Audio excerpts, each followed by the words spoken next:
Vincent Van गॉगची the starry night म्हणजे जगातल्या सगळ्यात प्रसिद्ध चित्रांपैकी एक, नाही का? अगदी. ती ओळख तर आहेच. हां. पण या एका चित्रामागे म्हणजे त्याच्या निर्मितीमागची कलात्मक प्रक्रिया काय होती, आज आपण जरा खोलात जाऊया. हो. विकिपीडिया, काही विश्लेषणात्मक व्हिडिओ आणि मराठी लेख वापरून व्हॅन गॉगची विचार प्रक्रिया आणि त्याचं तंत्र समजून घेऊ. हो, नक्कीच. विशेषतः जे कला अभ्यासक आहेत, कलाकार आहेत, त्यांना यातले मुद्दे महत्त्वाचे वाटू शकतात. बरोबर. हे चित्र तर 1889चं आहे, सेंट रेमिडी प्रोव्हिन्समधल्या आश्रमातलं. पण ते केवळ त्याच्या मानसिक अवस्थेशी जोडणं तेवढा पुरं नाहीये. अच्छा. हां, त्याच्या कलाप्रवासातला एक महत्त्वाचा टप्पा होता जिथे बरंच काही एकत्र आलं, म्हणजे निरीक्षण, आठवण आणि त्याची प्रयोगशीलता सुद्धा. आश्रमातला तो काळ म्हणजे अनेकांच्या मनात एक खूप गडद चित्र उभं राहतं त्याचं. पण मी ऐकलंय की तो त्याच्यासाठी खूप सर्जनशील काळ होता. म्हणजे तिथे त्याला काम करायला स्वातंत्र्य मिळालं होतं. हो, हे खरं आहे. म्हणजे विरोधाभास वाटेल थोडा, पण आश्रमातला एकांत आणि निसर्गाचा सहवास त्याच्यासाठी कुठंतरी फायद्याचा ठरला. ओके. डॉक्टरांनी पण चित्रकलेला त्याच्या उपचाराचा भाग मानलं होतं आणि त्यांनी तिथे वर्षभरात सुमारे 150 चित्र पूर्ण केली. 150? हो, म्हणजे विचार करा किती प्रचंड ऊर्जा आणि कामाप्रती निष्ठा असेल. कमाल आहे. आणि हे लक्षात घ्यायला हवं, तो फक्त भावनिक कलाकार नव्हता, तो खूप बुद्धिमान होता, खूप वाचन केलेला आणि 4 भाषा बोलायचा तो. अच्छा. त्यामुळे मानसिक आजार असूनही त्याची कलात्मकता आणि कामावरची पकड घट्ट होती. चित्रकला त्याला जगाशी जोडून ठेवत होती असं म्हणायला हरकत नाही. आता स्टारी नाईट बद्दल बोलूया. हे जे दृश्य आहे ते खिडकीतून दिसणारं आहे की पूर्णपणे काल्पनिक? हा कलाकारांसाठी नेहमीच एक प्रश्न असतो, नाही का? निसर्गातून प्रेरणा घ्यायची की कल्पनेतून? हो, उत्तम मुद्दा आहे हा.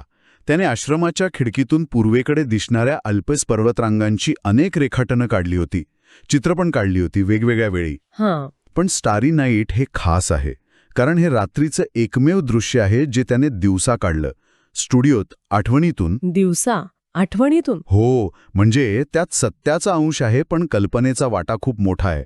उदाहरण घ्यायचं तर तो सायप्रस वृक्ष. हो, तो उंच वृक्ष. त्याने खूप भव्य दाखवलंय आणि चित्राच्या अगदी जवळ आणलंय, जसं जापानी प्रिंट्समध्ये कधीकधी दिसतं. अच्छा. आणि ते गाव, ती तर पूर्णपणे काल्पनिक आहे. कदाचित त्याच्या नेदरलँड्समधील घराच्या आठवणींवर आधारित असेल. ओके. त्याचा मित्र गोगामबरोबर वाद पण झाला होता यावर. निसर्गातून चित्र काढायचं की कल्पनेतून, म्हणजे डतेट म्हणतात तसं. इथे त्याने स्पष्टपणे दुसरी पद्धत वापरली, म्हणजे कल्पनेची. आणि मग येतं त्याचं तंत्र, ते ब्रशचे फटकारे, रंगांचा वापर.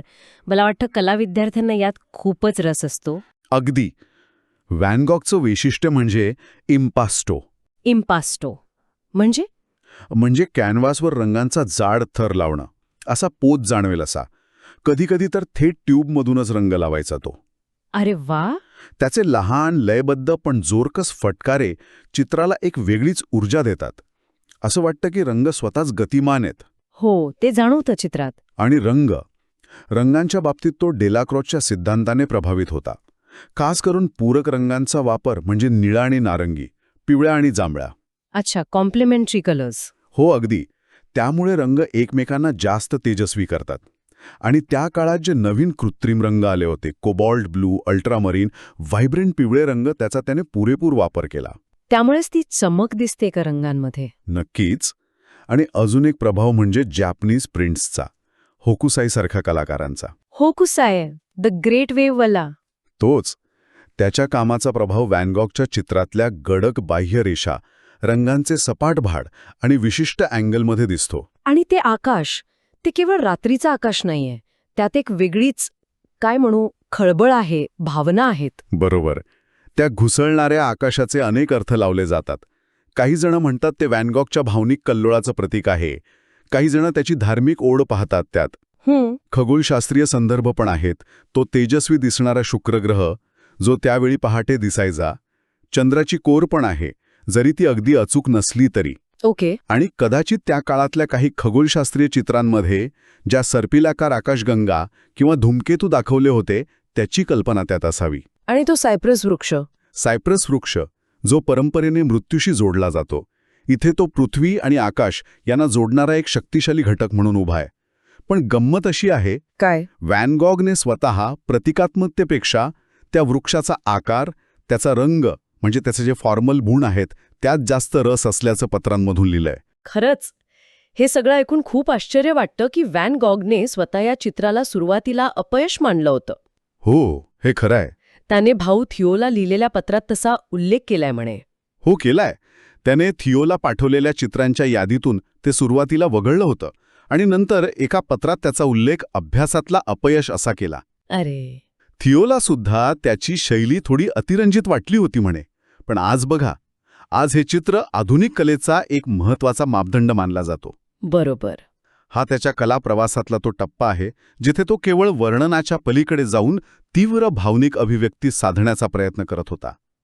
आणि हेही महत्वाचं आहे की त्याच्या आयुष्याच्या शेवटच्या काळात त्याला थोडी का होईना ओळख मिळू लागली होती.